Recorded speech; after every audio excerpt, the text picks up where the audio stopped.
Hey guys, welcome back to my channel. So the title of this video is called Why XRP Did Not Moon on July 20th after FedNow launch.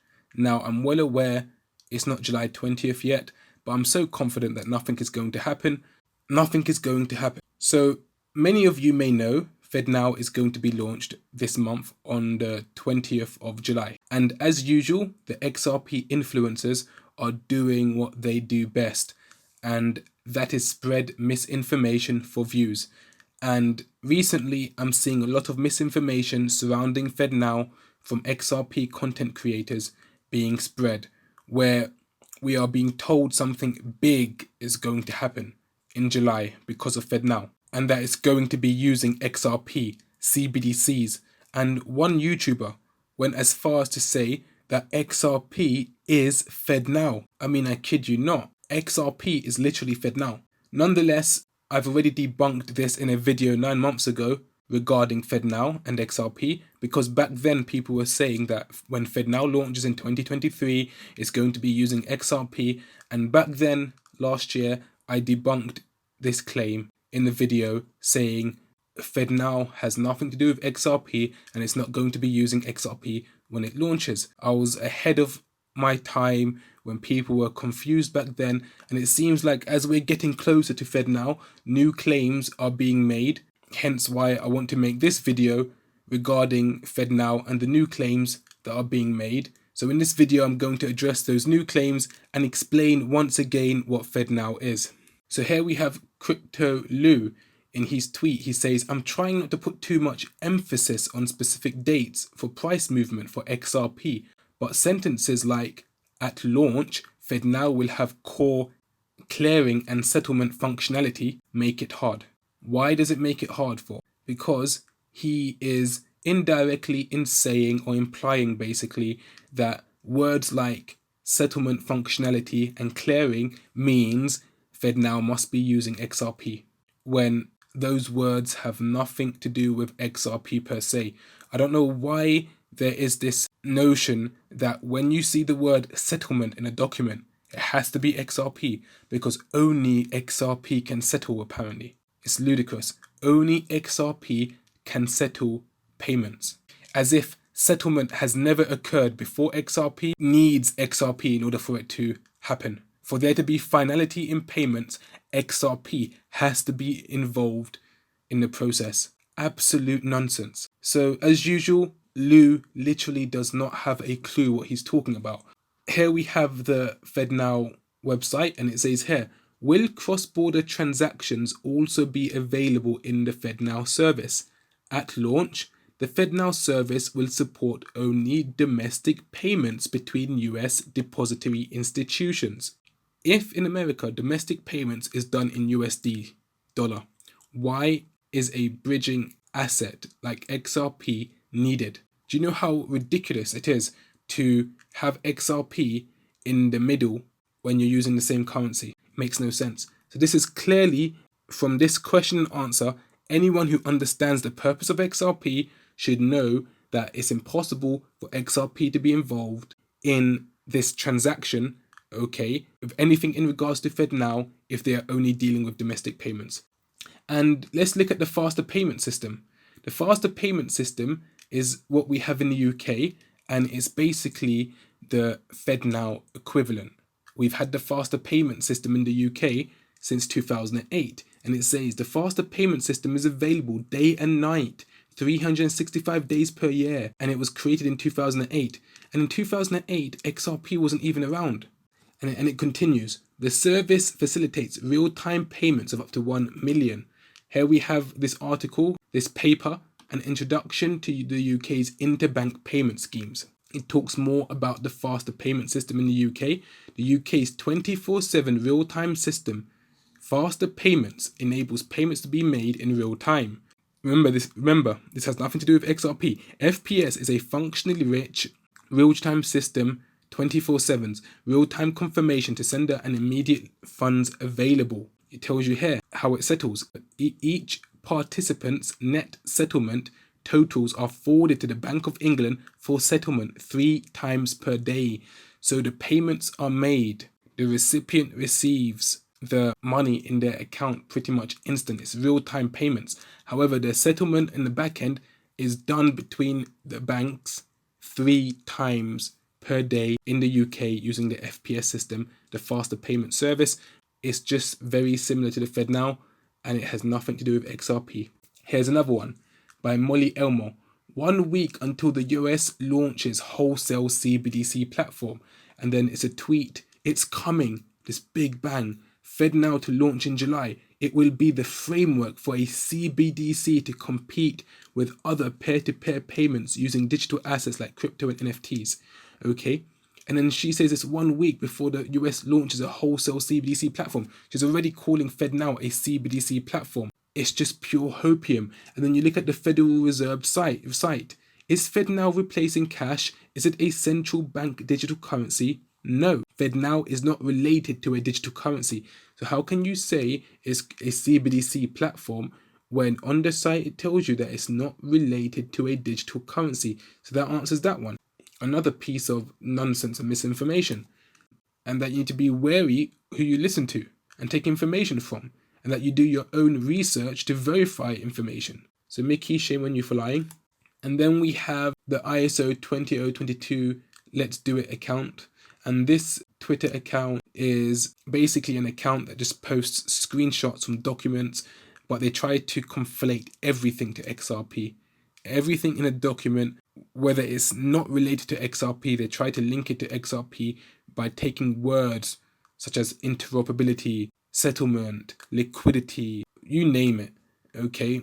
It can all go back to being linked to XRP in some fashion or form. And they try to make out everything is XRP by taking everything out of context, or a lot of things out of context in documents. This Twitter account. So this Twitter account is basically saying FedNow's open architecture will enable banks and other financial institutions to develop APIs to integrate with FedNow.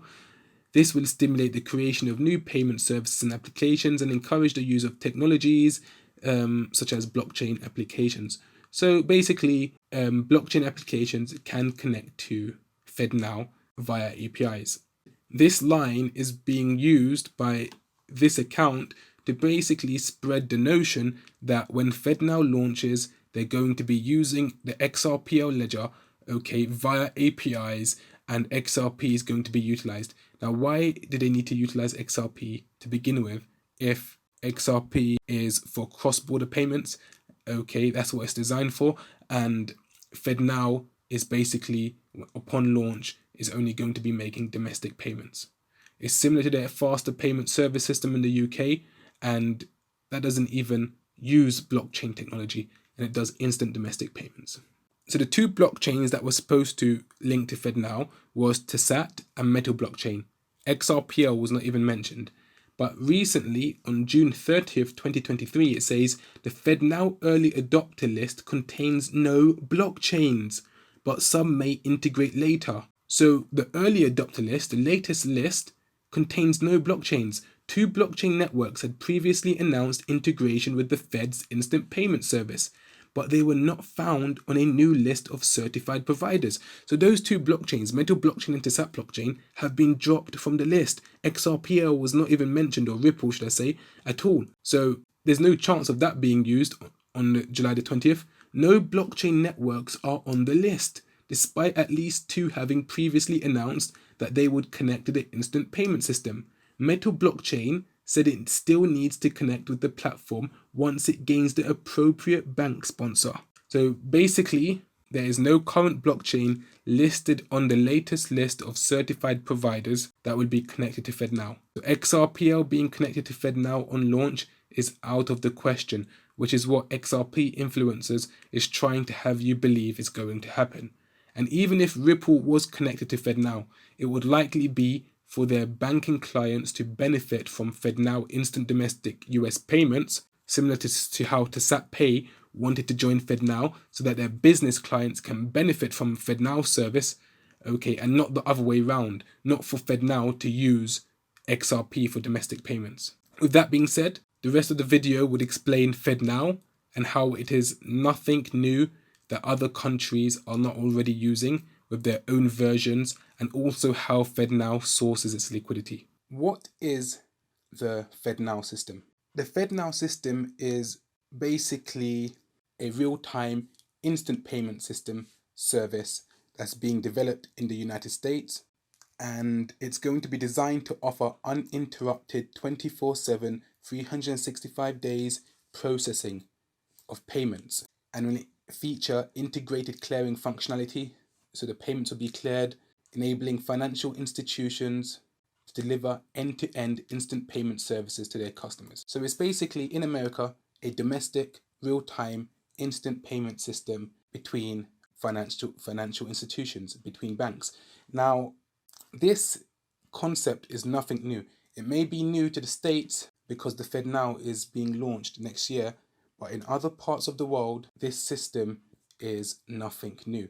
Now, the FedNow system is very similar to the UK's faster payment service system.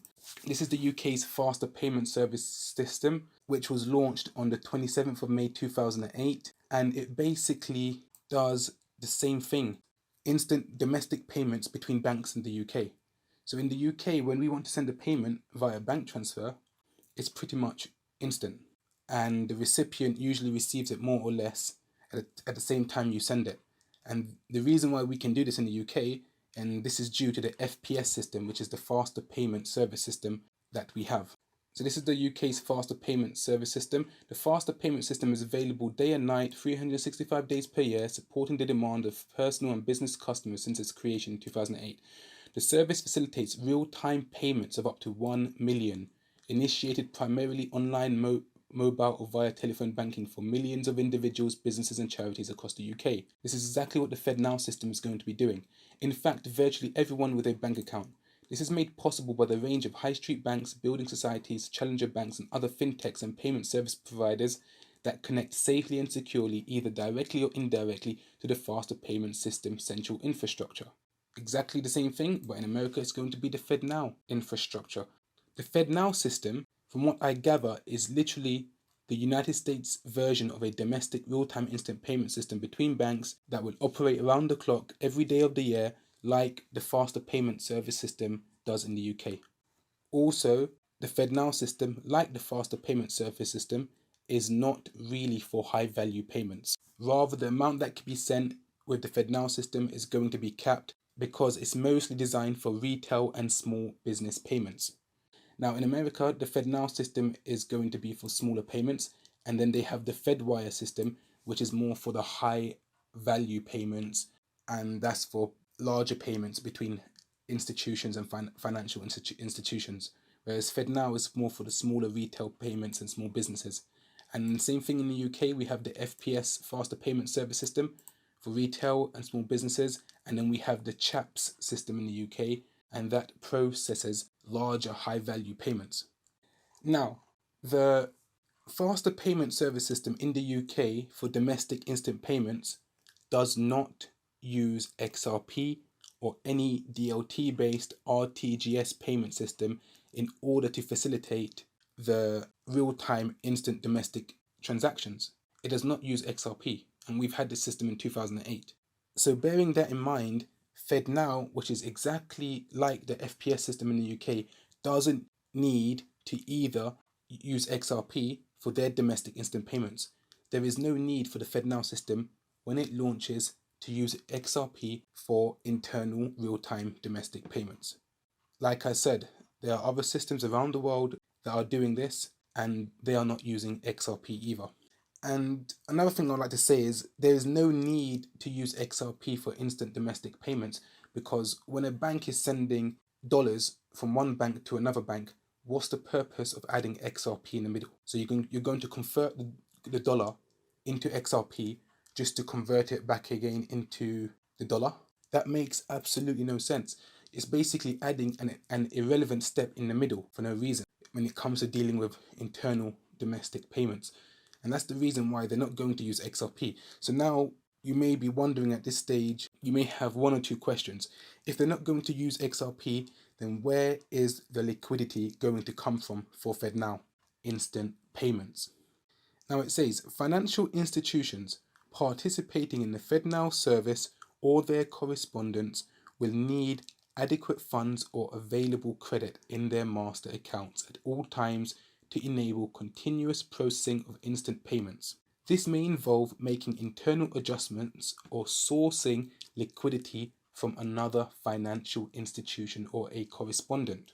To support financial institutions' liquidity needs, the FedNow service will allow financial institutions to transfer funds to each other within the service. Now bear that in mind. They're basically going to have a liquidity management system, and they mention that in their documents as well. And this liquidity management system is connected to various financial institutions that are participating with the FedNow service. And these financial institutions that are participating in the FedNow service would be providing the liquidity that's needed. And it says here, to support the financial institutions' liquidity needs, the FedNow will allow financial institutions to transfer funds to each other within the service. So they can all provide liquidity and they can transfer to liquidity to each other where and when it's needed, from how I understand this. And it says there needs to be adequate funds available in the master accounts at all times to enable continuous processing of instant payments. That's where the liquidity is going to come from. The liquidity is not going to come from Ripple or XRP, but the liquidity is going to come from the liquidity management tool that will allow the participants and others to transfer funds to each other to support the liquidity needs of the instant payment systems. Don't forget to like, subscribe, and hit the bell notification icon so as to not miss my next video.